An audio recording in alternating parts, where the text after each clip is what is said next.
Assalamualaikum warahmatullahi wabarakatuh. Kembali lagi di AF19 channel yang membahas tentang informasi dan trik-trik mengerjakan soal-soal P3K maupun CPNS. Nah, seperti biasa, yang baru pertama kali menemukan channel ini, jangan lupa untuk tekan tombol subscribe dan aktifkan loncengnya dan di like videonya agar kami setiap mengupdate info atau soal-soal terbaru ataupun trik-trik terbaru P3K, Bapak Ibu yang pertama kali mendapatkan notifikasinya. Nah, kali ini saya akan sharing bagaimana cara cepatnya mengerjakan soal kompetensi teknis dengan kata kunci. Nah, ini dia Bapak Ibu, kata kunci dalam teori belajar. Nah, di sini ada 5 kategori. Yang pertama itu adalah teori belajar behavioristik. Nah, apa itu behavioristik? Yaitu adalah perubahan tingkah laku dari stimulus dan respon. Dan yang kedua, teori belajar kognitif atau yang disebut dengan struktur kognitif atau otak, keterkaitan pengetahuan baru dan pengetahuan lama. Dan yang ketiga itu ada teori belajar konstruktivistik atau siswa yang mengkonstruksi pendapatnya sendiri menyusun konsep-konsep. Nah, itu adalah teori belajar konstruktivistik. Dan yang keempat, teori belajar humanistik. Jadi, teori belajar humanistik itu memanusiakan manusia, membentuk manusia yang ideal.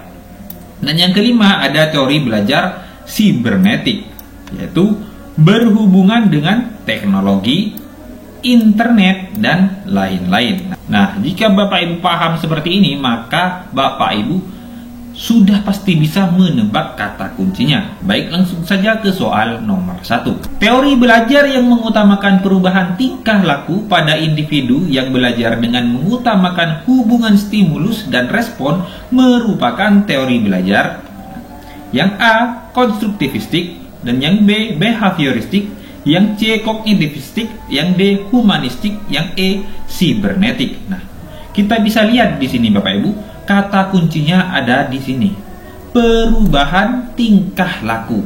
Nah, jika Bapak Ibu sudah mempelajari ini, maka sudah bisa ketebak jika kata kuncinya perubahan tingkah laku, yaitu jawabannya pasti teori belajar behavioristik. Nah, jadi jawaban yang paling tepat yang B, behavioristik. Nah, yang kedua, teori yang menyatakan bahwa peserta didik selama kegiatan belajar lebih ditekankan untuk aktif berpikir, menyusun konsep-konsep, serta memberi makna tentang hal-hal yang dipelajari, dan yang paling penting terwujudnya belajar adalah niat peserta didik itu sendiri merupakan aliran dari teori. Nah, mari Bapak Ibu kita cari kata kuncinya. Nah, baik Bapak Ibu, kita cari kata kuncinya. Nah, di sini ada menyusun konsep serta memberi makna. Nah, dan yang kedua di sini adalah niat peserta didik itu sendiri. Jika kata kuncinya ini menyusun konsep-konsep serta memberi, ataupun yang niat peserta didik itu sendiri. Nah, ini kata kuncinya Bapak Ibu. Berarti termasuk apa?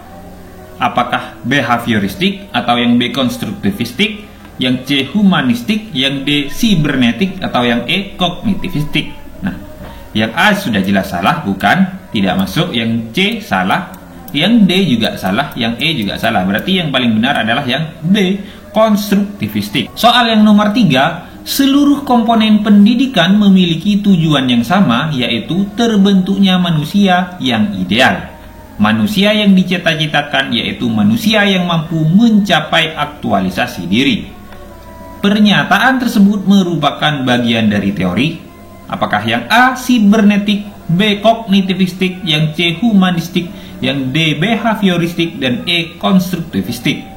Kata kuncinya di sini ada di sini. Terbentuknya manusia yang ideal. Nah, ini termasuk teori apa? Jadi terbentuknya manusia yang ideal ini termasuk teori belajar humanistik. Jadi jawaban yang paling tepat adalah yang C. Nah, di sini kata kuncinya Bapak Ibu, terbentuknya manusia yang ideal. Nah, di sini. Selanjutnya, soal yang nomor 4, Pendapat yang menyatakan bahwa pengetahuan atau pengalaman yang baru dapat terkait dengan pengetahuan lama yang sudah ada di dalam struktur kognitif seseorang adalah teori belajar.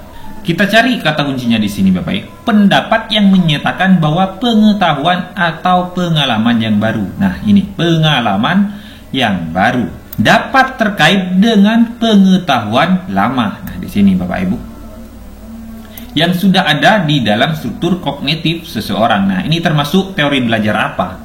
Nah, jadi Bapak Ibu, jika sudah ada seperti ini, yang pasti jawabannya adalah yang C, kognitivisme.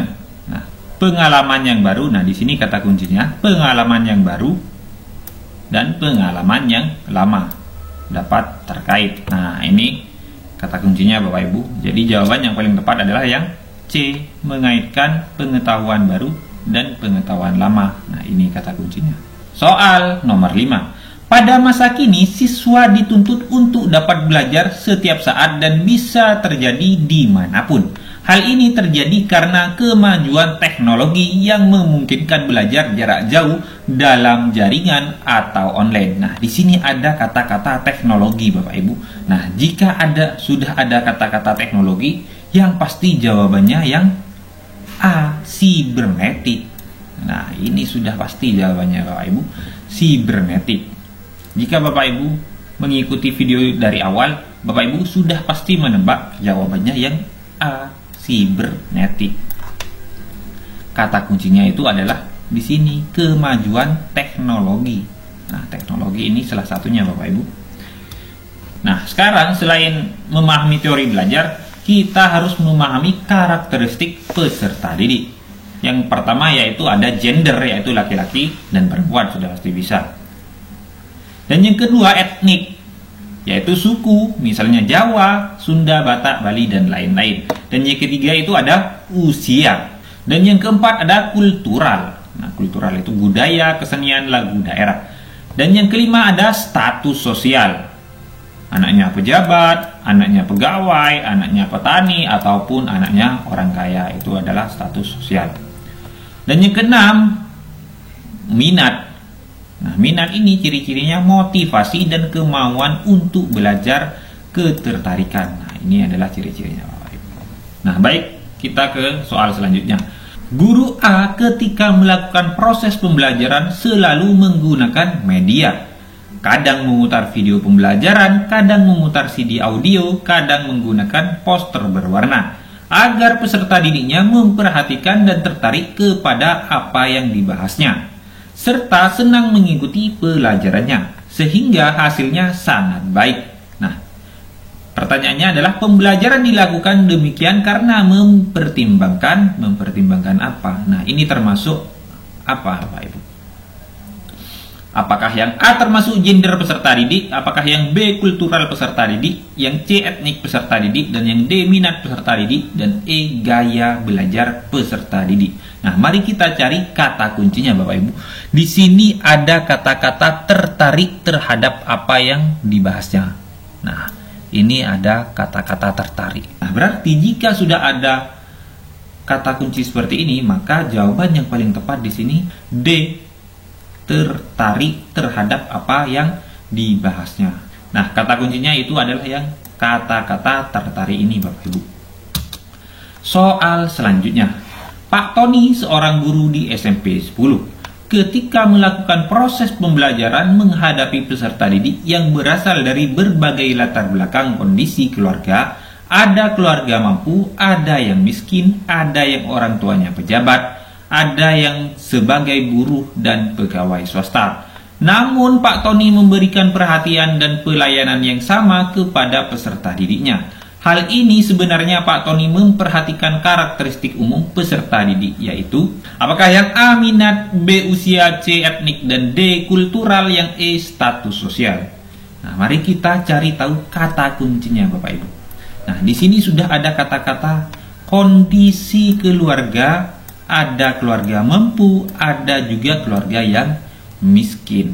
Nah, jika sudah ada yang seperti ini, maka jawaban yang paling tepat adalah yang E. Status sosial. Nah, kata kuncinya di sini Bapak Ibu, kondisi keluarga, ada keluarga mampu, ada yang miskin, ada juga yang orang tuanya pejabat. Jadi jawaban yang paling tepat adalah yang E. Soal selanjutnya, pada peringatan Hari Sumpah Pemuda yang diselenggarakan di sekolah dasar, guru menghimbau untuk menggunakan busana daerah masing-masing. Guru tersebut berarti memperhatikan karakteristik umum peserta didik, terutama aspek apakah yang A. status sosial, B. gender, C. usia, D. etnik, E. minat. Mari kita cari tahu kata kuncinya. Nah, di sini ada kata-kata guru menghimbau untuk menggunakan busana daerah masing-masing. Nah, ini kata kuncinya Bapak Ibu. Jadi jawaban yang paling tepat adalah yang D. etnik. Nah, di sini kata kuncinya menggunakan busana daerah masing-masing. Jawaban yang paling tepat adalah yang D.